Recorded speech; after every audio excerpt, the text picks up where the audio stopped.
Një ligjvënës i lartë gjerman i ekstremit të djathtë bëri thirrje për një aleancë midis partive nacionaliste amerikane dhe gjermane në një gala të Magas, i inkurajuar nga një strategji e re e sigurisë amerikane që vlerëson Partitë Patriotike të Evropës.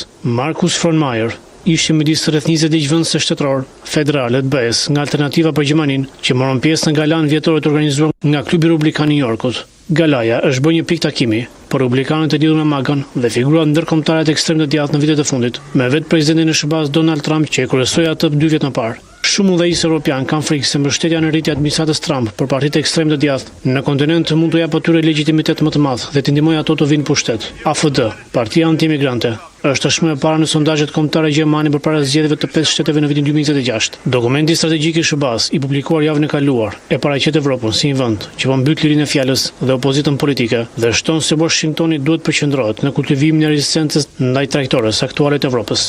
Aleanca mes patriotëve amerikanë dhe gjerman është makt i elitave liberale dhe është shpresa e botës së lirë, tha Frohnmayer në një fjalim në gala. Le të rimarim kulturën tonë, le të rimarim kombet tona dhe le ta bëjmë perëndimin të plot përsëri, tha ai. Kancelari gjerman Friedrich Merz, duke folur më herët, pranoi se Evropa duhet përgatitej për një ndryshim themelor në marrëdhëniet e saj me SBA-n, duke shtuar se epoka e Pax Americana ishte mbaruar. Frohnmayer, zëdhënësi politikës jashtme i grupit parlamentar federal të AfD-s, u takua me nënsekretaren e shtetit SBA-s për diplomacinë publike Sara Rogers para galas. Rogers javën e kaluar publikoi një video duke kritikuar incidentet e supozuara të censurës në të gjithë Evropën. Politikanët nga partitë kryesore gjermane kanë akuzuar AfD-n për diplomaci antigjermane për kundërshtimin e asaj që e quajnë shtypje politike.